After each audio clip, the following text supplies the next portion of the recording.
శ్రీహరి, నా వలన ఏమైనా తప్పు జరిగినదా? వైకుంఠంలోనికి ప్రవేశించగానే తమరి సుందర ఆధారాలపై సుమధుర మందహాసం ఉత్పన్నం అవుతూ ఉండేది. కానీ నేడు అలా జరగనే లేదు. కారణం? నారద, నీకు తెలిసినదే కదా, మేము మా తప్పుకి ప్రాయశ్చిత్తం చేసుకుని తపో ఆరాధనలు చేసి పరమశివుని నుండి వరాన్ని కూడా పొంది ఉన్నాము. కానీ సమస్య ఇప్పటికీ అలానే ఉన్నది. నారాయణ నారాయణ, నాకు కేవలం ఇంతే తెలుసు శ్రీహరి. తమరి వద్ద ఉపాయములు ఎక్కువ, సమస్యలు తక్కువ. మరిక తమరు విషయం పూర్తిగా విను నారదా. చెప్పండి ప్రభు. ఆ పరమశివశంకరుడు అకస్మాత్తుగా అంతర్ధానమైనందున పార్వతీమాత మనందరిపై కోపించారు. శ్రీ గణేశుడు, కార్తికేయుడు అంతే. ఇప్పుడు వారందరి కోపం ఎలా శాంతిస్తుంది? ఇదే ఆలోచించుతూ ఉన్నాను. స్వామి, ప్రభు, తమరు వెంటనే కైలాసం వెళ్ళండి, త్వరగా. లేదంటే దేవి పార్వతి కోపం ఉగ్రరూపాన్ని ధరిస్తుంది, ఇంకా అనర్థం జరుగుతుంది.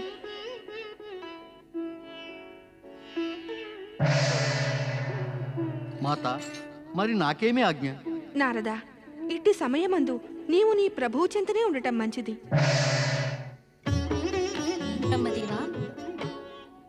మేము దేవి పార్వతి ఉగ్రతని, ఆ గణేశ కార్తికేయుల క్రోధాన్ని మా దివ్య దృష్టితో చూసి ఉన్నాము దేవి. కానీ మాకేమీ తెలియటం లేదు. భవనాథుని రూపాన్ని ధరించడానికి పరమశివులు ఎక్కడికి దృశ్యులయ్యారు. అలాంటప్పుడు మేము దేవి పార్వతికి ఏం చెప్పాలో తెలియక సందిగ్ధంలో పడ్డాము. మరైతే ఏమి చెయ్యాలి? ఆ మాటకొస్తే పార్వతి మాకు సఖియే. కానీ ఇంతకు పూర్వం మేము ఎప్పుడు ఇలా ఉగ్రరూపమందు చూడలేదు. పతి కోసమని చింత, ఆదుర్ద పత్నిని ఉగ్రంగా మారుస్తుంది. ఆ ఉగ్రత్వాన్ని శాంతింపచేయడానికి తమరు వెంటనే కైలాసానికి వెళ్ళండి స్వామి. లేదంటే పరిణామం భయానకంగా ఉండవచ్చును.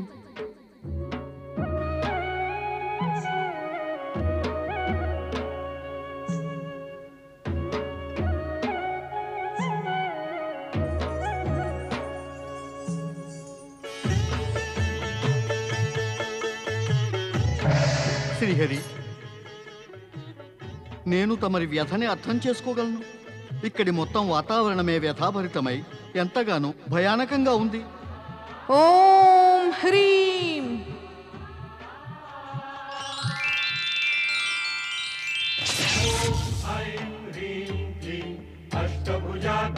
మాతా శక్తి, నా స్వామి శివశంకరులను అదృశ్యం చేసిన వారైన బ్రహ్మ, విష్ణు శీఘ్రమే ప్రత్యక్షమవ్వండి, తక్షణమే ప్రత్యక్షమవ్వండి. లేదంటే జగతిలో ప్రళయాన్ని సృష్టిస్తాను. శాంతించండి మాత, తమరు శాంతించండి. మాతా, స్థైర్యాన్ని వహించండి. తమరు సింహవాహిని శక్తి మాతకి జయము. శాంతించండి మాత, శాంతించండి. తమరు శాంతించండి. ఎందుకంటే నాకు వరాన్ని ఇచ్చే సమయాన స్వయంగా ఆ పరమశివులే చెప్పారు, వారు భవనాథుని రూపాన్ని ధరించేదాకా కైలాసం నుండి అదృశ్యులై ఉంటారని. భవనాథుని రూపం ధరించాలి అనే నిర్ణయం స్వయంగా పరమశివులదే. దీనికి మాలో ఎవరూ కూడా దోషులు కారు. బ్రహ్మదేవా, స్వామిని భవనాథునిగా అవతరించమని వరాన్ని కూడా తమరే కోరుకున్నారు.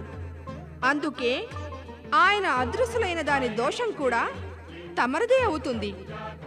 ఇప్పుడు తమరే వెతికి తెలుసుకోవాలి వారు అదృశ్య రూపమందు ఎక్కడ విరాజిల్లుతున్నారో. ఇక వెళ్ళండి, వెంటనే తెలుసుకోండి. తమరి ఆజ్ఞానుసారమే మాత.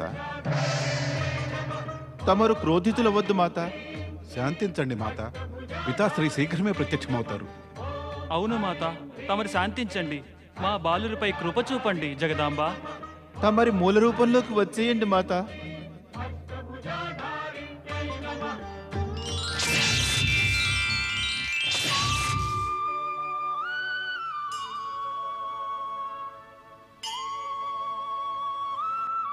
మాత, తమరు నిశ్చింతగా ఉండండి. నేను భ్రాత కార్తికేయుడు మా దివ్య దృష్టి శక్తిని ప్రయోగించి శీఘ్రమే పితా మహాదేవుని వెతికి తెస్తాము. అవును మాత, శీఘ్రమే కైలాసానికి తీసుకొస్తాం. ప్రణామం.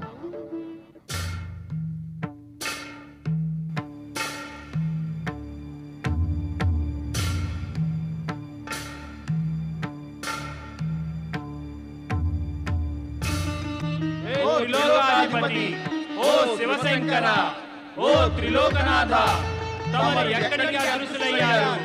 హర హర మహాదేవ. తమరు ఎక్కడున్నారు మహాదేవా? ప్రత్యక్షమై మాకు దర్శనమియండి మహేశ్వర. ఓ భోళా శంకర, ఓ శివశంకర, ఓ త్రికాలదర్శి, భక్తవత్సల దేవేశ్వర, తమ భక్తుల పిలుపును వినండి ప్రభు, తమరి భక్తుల పిలుపును వినండి. మరి ఎక్కడున్నారు మహాదేవా?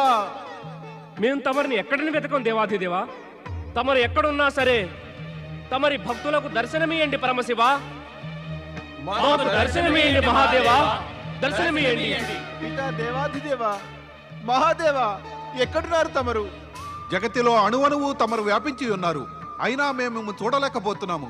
తమరు ఎక్కడికి అదృశ్యులయ్యారు? నారాయణ నారాయణ, తమరు నా వలనే పరమశివశంకరులను వెతుకుతున్నారా? మాకేమనిపిస్తోందంటే నారదా, పరమశివుణ్ణి వెదికే వారి సంఖ్య పెరుగుతున్నట్లుంది. ఇప్పుడు మనం ఆయనను అవశ్యం కలుసుకోగలం. కానీ పరమపిత, మనకు పరమశివశంకరులను చేరుకునే మార్గం తెలియదు కదా. నారద, ఆ మహాదేవుడు నిర్ధనునికి వైభవం ఇయ్యగలరు, అసంభవాన్ని సంభవంగా చేయగలరు. మార్గం ఎరగని అజ్ఞానులకు మార్గాన్ని చూపగలరు. శ్రీ మహావిష్ణువు అన్నది ఉచితమైనది నారదా. ఆ పరమేశ్వరులే ప్రశ్నని శంకని ఉత్పన్నం చేశారు. వారే సమాధానం పరిష్కారము చూపెడతారు. ఆయనకు ఏమీయును అసంభవం కాదు, అన్నియును సంభవమే నారదా.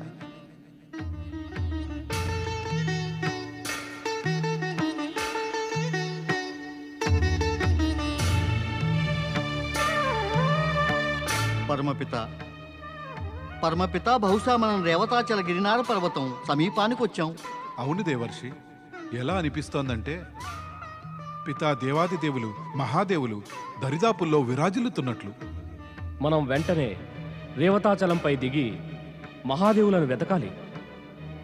హర హర మహాదేవ, హర హర మహాదేవ, హర హర మహాదేవ, హర హర మహాదేవ. అరే, ఇదిగో మనం పర్వతపాదం దాకా వచ్చాము. అయితే ఇక మనం మన లక్ష్యాన్ని సాధించి తీరుతాము.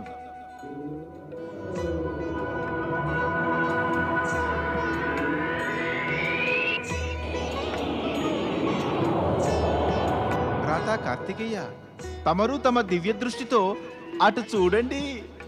అచట తమరికి శివలింగము, అందు శివజ్యోతియు కనబడతాయి.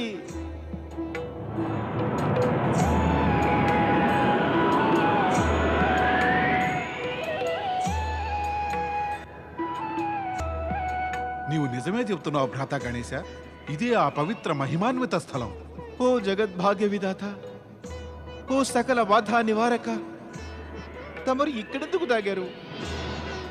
ఓ కాల నిర్ణేత, త్రికాలలోని ప్రతి ఘడియలోనూ తమరి చమత్కార లీలలుంటాయి. అయినా ప్రభు, తమరు ప్రత్యక్షం కావటం లేదే. ఇక దర్శనమిచ్చి మా అందరి వ్యాకులతని పోగొట్టండి. ఇప్పుడు మనమందరము కలిసి ఆ పరమశివులను పిలవాల్సి ఉంది. దర్శనమియ్యండి శివశంకర, దర్శనమియ్యండి పరమేశ్వర, దర్శనమియ్యండి.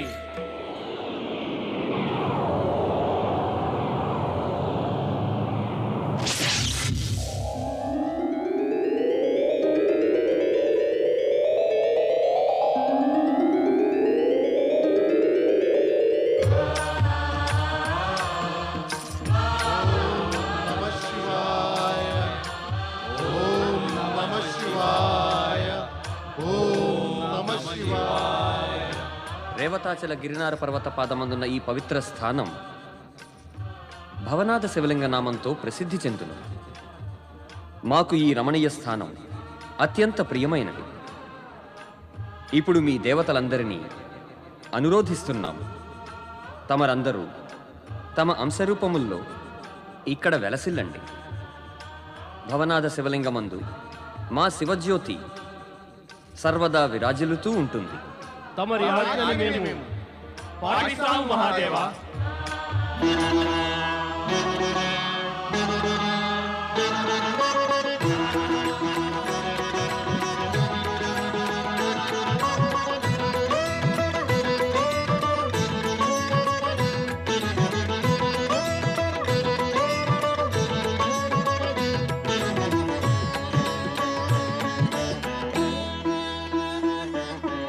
సమయమునే కథగా రచయించును తన లీలలచే హరుడు. సమయమునే కథగా రచయించును తన లీలలచే హరుడు.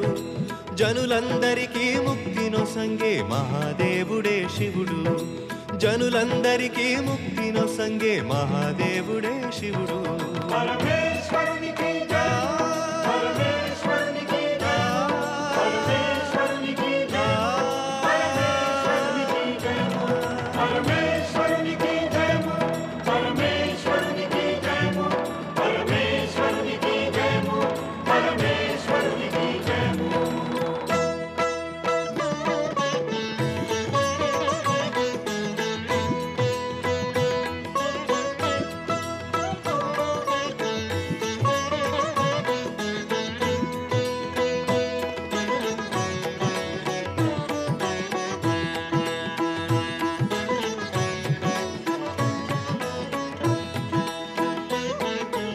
ఈసుని శరణును కోరిన వారే ఎరుగగలరు అనునిత్యం. నిరుపేదలు వైభవమును పొందుట సాధ్యమౌను ఇది సత్యం. ఈసుని శరణును కోరిన వారే ఎరుగగలరు అనునిత్యం. నిరుపేదలు వైభవమును పొందుట సాధ్యమౌను ఇది సత్యం. అజ్ఞానులకే జ్ఞానమొసంగే జ్ఞానేశ్వరుడే భవుడు. అజ్ఞానులకే జ్ఞానమొసంగే జ్ఞానేశ్వరుడే భవుడు. పరమేశ్వరునికి జయ, పరమేశ్వరునికి జయ, పరమేశ్వరునికి జయ, పరమేశ్వరునికి జయము, పరమేశ్వరునికి జయము, పరమేశ్వరునికి జయము, పరమేశ్వరునికి జయము, పరమేశ్వరునికి జయము. సమయమునే కథగా రచయించును తన లీలలచే హరుడు. సమయమునే కథగా రచయించును తన లీలలచే హరుడు. జనులందరికీ ముక్తినొసంగే మహాదేవుడే శివుడు. జనులందరికీ ముక్తినొసంగే మహాదేవుడే శివుడు. పరమేశ్వరునికి జయము, పరమేశ్వరునికి జయము, పరమేశ్వరునికి జయము, పరమేశ్వరునికి జయము, పరమేశ్వరునికి జయము, పరమేశ్వరునికి జయము, పరమేశ్వరునికి జయము, పరమేశ్వరునికి జయము.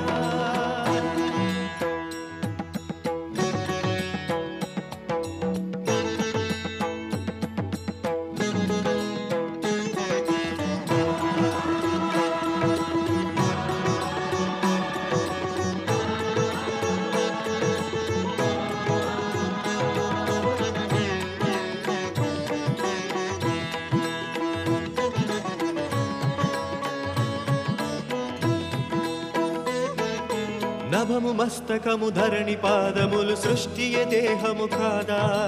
పవనములే శ్వాసలుగా వీచును సూర్యరశ్మియే నీడా.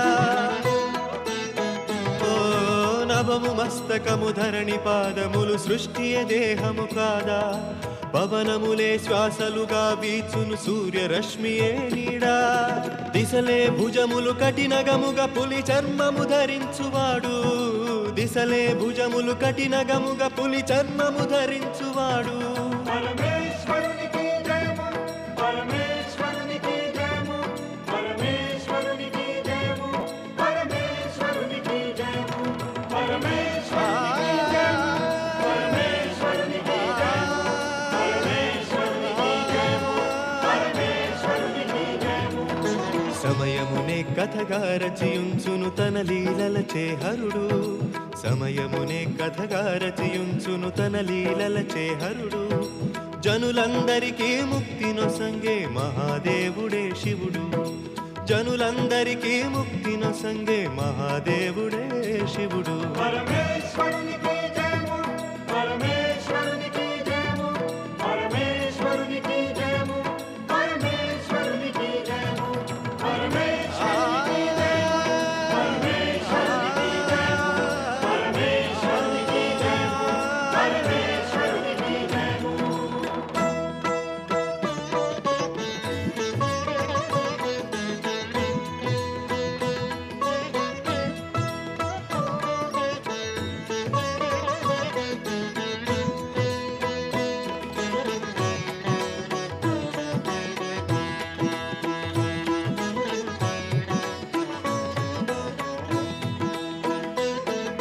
యమనియమములే సంయమములుగా జపతపయోగములాయే ఎత్ర తత్ర సర్వత్రుడు కలయిక తోచు వియోగములాగే ఓ యమనియమములే సంయమములుగా జపతపయోగములాయే ఎత్ర తత్ర సర్వత్రుడు కలయిక తోచు వియోగములాగే శంఖ సమాధానములే తానై ప్రశ్నోత్తరములు తానై శంఖ సమాధానములే తానై ప్రశ్నోత్తరములు తానై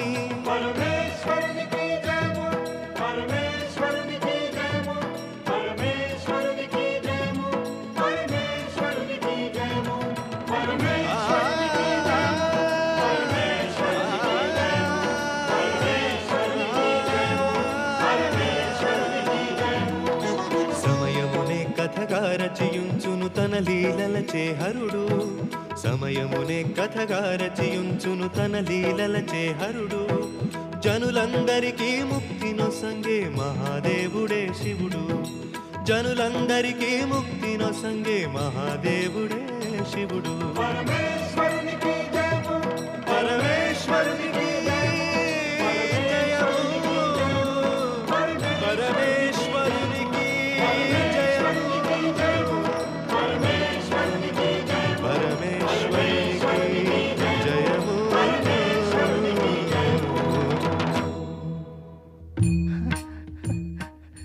ఇక తమరు కైలాసానికి విచ్చేసి కృప చూపండి పితాశ్రీ. అచ్చట పార్వతీమాత తమరి దర్శనానికి వ్యాకుల పడుతూ ఉంది.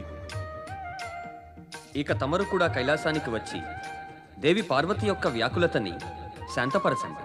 తమరి ఇచ్చని నెరవేరుస్తాం. పరమేశ్వరుడు భవనానికి జయము. ఓం నమః శివాయ ఓం నమః శివాయ ఓం నమః శివాయ ఓం నమః శివాయ ఓం నమః శివాయ ఓం నమః శివాయ ఓం నమః శివాయ ఓం నమః శివాయ ఓం నమః శివాయ ఓం నమః శివాయ ఓం నమః శివాయ. పరమశివ శంకరులకు జయము. మాతా పార్వతీకి జయము. శివ పార్వతులకు జయము. దేవి, ఇక నీ క్రోధాన్ని శాంతింపచేయి. భవనాథ శివలింగ ఉత్పన్నంతో భవిష్యత్తులో అసంఖ్యాక భక్తులు ధర్మభావంతో శివ సాధనలో నిమగ్నులై వారంతా శుభం చేకూర్చుకుంటారు. గిరినార పర్వతం పృథ్వీతలంపై అతి పవిత్ర స్థలంగా పిలువబడుతుంది. ఇక సకల పుణ్యాల ఫలము భవనాథుని దర్శనము ఇంకా స్వర్ణరేఖా నది స్నానం వలన పొందగలరు. దేవి, భవనాథుని యందు నీవును మాతో పాటు జ్యోతి రూపములో విరాజిల్లాలి. అవును దేవి పార్వతి, తమరు భవనాధునిలో విరాజిల్లితే భక్తులకు హర్షదాయకమవుతుంది. భక్తజనులు తమరిద్దరి దర్శనముతోటి ధన్యులవగలరు. నేను తమరందరి యొక్క ఇచ్ఛను గౌరవిస్తూ భవనాధునిలో పరమేశ్వరులతో పాటు సర్వదా ఇతటనే విరాజిల్లుతాను. పరమశివులు మాతా పార్వతీకి జయము. పరమశివులు మాతా పార్వతీకి జయము. ఋషివరులారా, భక్తజనులారా, ఈ నిజాన్ని తమరందరూ తెలియండి. ఎవరైతే గిరినార పర్వత క్షేత్రానికి యాత్ర చేసి భవనాథ మహాదేవును దర్శించి పూజలు చేస్తారో వారి సమస్త పాపములు నశించిపోతాయి. ఆ భవనాథుని కృపతో వారు భవబంధాల నుండి విముక్తులవుతారు.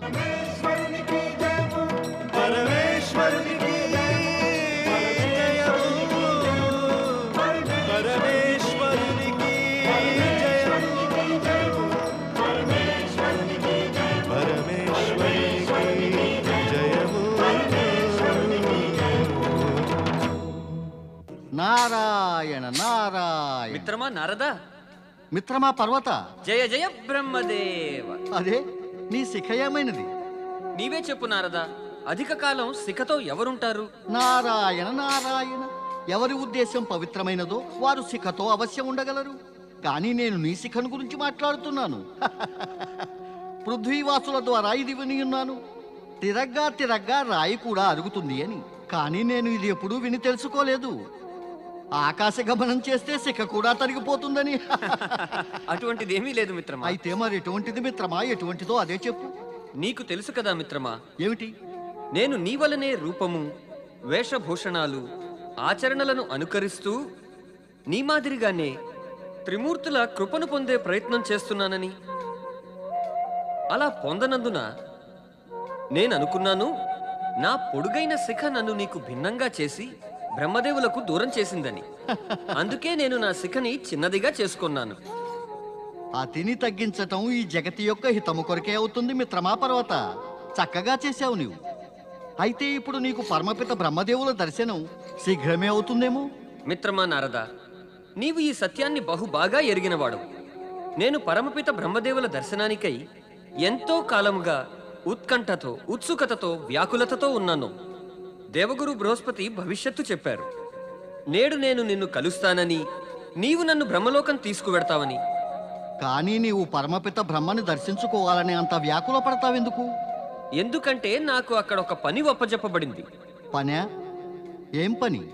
దేవేంద్రుల వారు దేవగురు బృహస్పతిని అడిగారు, బహుకాలముగా ఏ అసురుడు స్వర్గం పైన ఆక్రమణ జరుపలేదు, ఈ పరిస్థితి సదా ఇటులే ఉండునా అని. అప్పుడు దేవగురు అన్నారు, ఈ విషయమై పూర్తి నిజమైతే బ్రహ్మదేవులే చెప్పగలరు అని. అంత దేవగురువు ఇది తెలుసుకుని రావాల్సిందని నన్ను పంపారు. నా కోరికేమంటే ఈ పనిని పూర్తి చేసి నేను దేవగురువు ప్రశంసను పొందాలి. అవశ్యం చెయ్యి. కానీ ఇది పునశ్చరణ చేసుకో. పరమపిత బ్రహ్మదేవులు నిన్ను బ్రహ్మలోకమునందు ప్రవేశించవద్దని ఆదేశించారు. ఆదేశించారు ఇంతకు ముందు. అయితే నేటి పరిస్థితి వేరు. నారాయణ నారాయణ. పరిస్థితి గురించి నాకు పెద్దగా తెలియదు. కానీ గురు బృహస్పతి ఆదేశం ఇచ్చని సర్వోత్తమంగా భావించటం నేను నా నైతిక బాధ్యతగా అనుకుని నేను నిన్ను బ్రహ్మలోకం దాకా చేర్చే ప్రయత్నం చేస్తాను. రా నాతోటి. నారాయణ నారాయణ.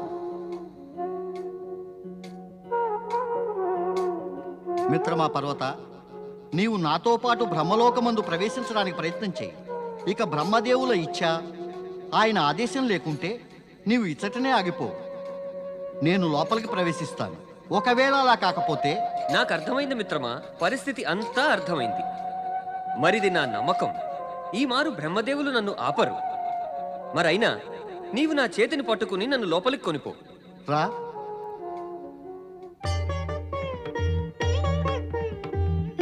పరమపిత బ్రహ్మదేవులకు జయము.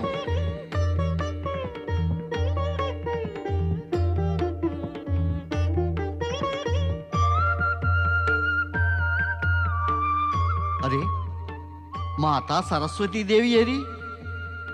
వారు బ్రహ్మలోకాన్ని శూన్యంగా విడిచి ఈ విధంగా ఎన్నడూ వెళ్ళరే. ఇప్పుడు వారు లేనప్పుడు అది చర్చించడం వ్యర్థం. యోచించవలసినదేమంటే ఇప్పుడు ఏం చేయాలని. నేను అదే ఆలోచిస్తున్నాను. ఆలోచించవద్దు, ఏదైనా చెయ్యి. నీవు బ్రహ్మదేవుల మానసపుత్రుడవు. ఆయన చరణాలను స్పృశించి ఆయనని కదిలించు. ఒకవేళ పరమపిత ఈ సమయాన శ్రీ మహావిష్ణువు వలనే యోగనిద్రలో లీనమైనారేమో. నీవు కదిపితే తప్పక లేవవచ్చు. నారాయణ నారాయణ. ఇలాంటి అసభ్య అనధికార చేష్ట నేనెన్నడూ చేయలేదు. కానీ పర్వత, నీకోసం నేను ఈ సాహసం చేయక తప్పదు.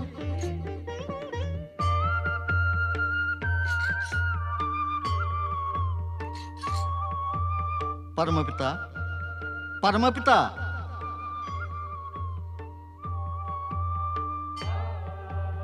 పరమపిత, కృపతో తమరు కనులు తెరవండి. మా దిక్కు చూడండి పరమపిత. పరమపిత, కృపతో కనులు తెరవండి. పరమపిత సమాధిలో లీనమైపోయారు. ఇటువంటప్పుడు మాత సరస్వతి ఎక్కడికి వెళ్ళారు? దేవి పార్వతి, ఎక్కడున్నారు తమరు? ఎక్కడున్నారు తమరు దేవి పార్వతి? ప్రణామం స్వీకరించండి శివశంకర.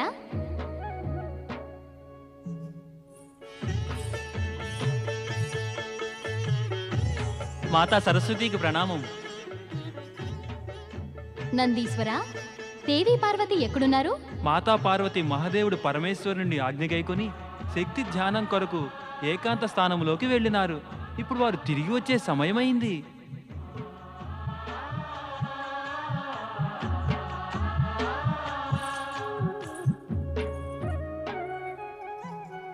మహాదేవా, బ్రహ్మదేవులు అకస్మాత్తుగా సమాధిలో లీనమయ్యారు. మాటిమాటికి పిలిచినా ఎంతగా కుదిపినా కూడా కదలటం లేదు. ఆయన ఇలా జడులైపోవడం వల్ల సృష్టి నిర్మాణంలోని సకల క్రమములు ఆగిపోయినవి. నేను బాధకు లోనవుతున్నాను. అందుకని తమరి శరణు కోరి వచ్చాను.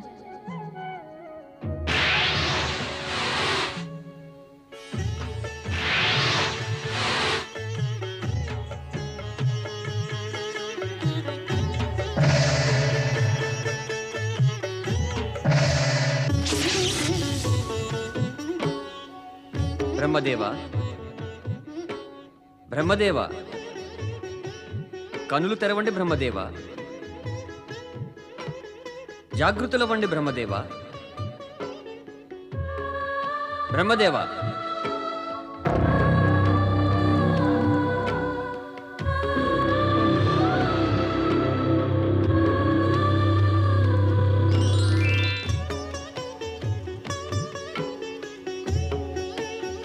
పరమేశ్వర, ప్రణామం సర్వేశ్వర. తమరు ప్రప్రథమంగా బ్రహ్మలోకానికి వచ్చారు. ఇచ్చట తమరి దర్శనం పొంది నేను ధన్యుణ్ణయ్యాను మహాదేవా. ధన్యత ఇచ్చటికి రావటంతో మాకు కలిగినది. కానీ ఆ ప్రాణులు ఎలా ధన్యులవ్వగలరు? తమరు నిర్మించిన ఈ సృష్టిలో ఉండేవారు, సృష్టిని నిర్మించేవారై ఉండి కూడా ఇట్టి గాఢ నిద్రలో లీనమగుటకు కారణమేమై ఉండును బ్రహ్మదేవా? దేవి సరస్వతి తమరి అచంచల రూపాన్ని చూసి వ్యధ చెందుతూ ఉన్నారు. ఓం నమః శివాయ. ఓం నమ శివాయ జపాన్ని చేస్తూ చేస్తూ నేనింత గాఢ నిద్రకు ఎలా లోనయ్యానో ఇది స్వయంగా నాకు తెలియదు. తమరు ఈ విధముగా నిద్రావస్థకు లోను కావడం ఒక సాధారణ సంఘటన కాదు. దీని మూలమందు అవశ్యం భవిష్యత్ యొక్క ఏదో సంకేతము దాగి ఉంది. ఆ సంకేతం శీఘ్రమే తెలియగలదు. ఇక తమరు సావధానులై ఉండండి.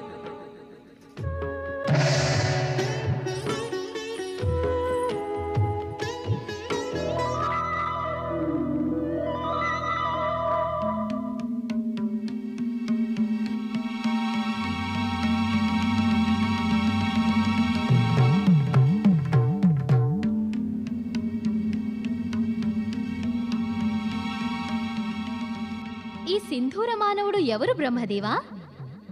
ఇంకా ఎచ్చటి నుండి వచ్చాడితడు? దేవి, నేను పరమపిత బ్రహ్మదేవుని ఆవలింత నుండి ఉత్పన్నమైన సింధూరుడిని. వీరికి పుత్రునితో సమానం. ఈయనను చూడగానే నా మనస్సులో అనేక విధాలైన గొప్ప కాంక్షలు జాగృతమవసాగాయి. ఎటువంటి గొప్ప కాంక్షలు సింధూర మానవ? నేను తమరి పుత్రుణ్ణి అయినందుకు నాకు ముల్లోకాల్లోకి సర్వోత్తమ శక్తి ప్రాప్తించవలసి ఉంది. నాకు సర్వోత్తమ శక్తిని వరంగా ఇయ్యండి బ్రహ్మదేవా. సర్వోత్తమ శక్తిని పొంది నీవు ఏమి సాధిస్తావు పుత్రా? అటువంటి శక్తిని పొంది నేను జగత్ కళ్యాణ కార్యాలు చేస్తాను మాత. బ్రహ్మదేవులిక ఎక్కడికి వెళ్ళవలసిన అవసరమే ఉండదు. ఈ నా అనుజ్ఞను పొంది నేను ఏ పనైనా చేస్తాను బ్రహ్మదేవుల ఇచ్ఛానుసారం. మేము ప్రసన్నులమయ్యాము పుత్ర సింధూర. మేము నీకు వరాన్నిస్తున్నాము పుత్ర. నీకు ముల్లోకాలను వశంలో ఉంచుకునే అద్భుత సమర్థత, శక్తి కలుగుతాయి. నీకు దేవతలు, దానవులు, మానవులు, యక్షులు, కిన్నెరలు ఎవరి వల్ల ఏ విధమైన భయము ఉండదు. నీవి జగతిలో సర్వదా నిర్భయుడవై స్వతంత్రంగా ఉండి వ్యవహరించగలుగుతావు. కానీ పరమపిత, నేను మరి నా సర్వోచ్చ శక్తిని తెలుసుకోవడం ఎలా సాధ్యపడుతుంది? నీవు ఎవరినైనా నీ బాహువుల్లో బంధిస్తే వారి శరీరం ఖండ ఖండాలుగా అయిపోయి వారు జీవించి ఉండలేరు. నేను తమ నుండి ఈ అత్యద్భుత వరాన్ని పొంది ధన్యుణ్ణయ్యాను పరమపిత.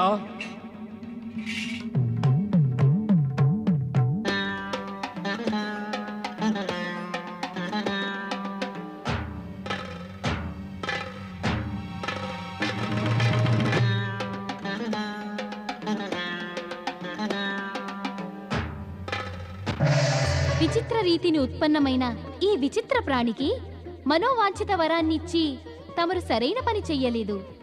ఏ విధముగా భస్మాసురుడు శివశంకరునిచే వరాన్ని పొంది ఘోర సంకటాన్ని సృష్టించాడు, అట్టి సంకటమే ఇతను కూడా సృష్టించవచ్చు. చింతించకు దేవి. కారణం మేము యోగనిద్ర నుండి గాఢనిద్రకు లోనవ్వడం, శివుని దర్శనం చేసుకునే సమయాన ఆవలింత రావడం, మరలా అందు నుండి సింధూరుడు ఉత్పన్నమవ్వడం, మేము నిస్సంకోచంగా అతనికి వరాన్నివ్వడం, ఇవన్నీ ఒకటే సూచిస్తున్నాయి. జరిగేదాన్ని ఎవరూ ఆపలేరు. జరిగేదేదో జరిగి తీరుతుంది. అందుకే మా నుండి ఉత్పన్నమైన సింధూరునికై చింతించక శుభాశీస్సులందించు. ఇది కేవలం తమరి యోచన. ఈ విషయమై అన్య దేవతలు ఏమి యోచిస్తారో అది కాలమే చెబుతుంది. ఓం నమః శివాయ, ఓం నమః శివాయ, ఓం నమః శివాయ, ఓం నమః శివాయ, ఓం నమః శివాయ, ఓం నమః శివాయ, ఓం నమః శివాయ, ఓం నమః శివాయ, ఓం నమః శివాయ.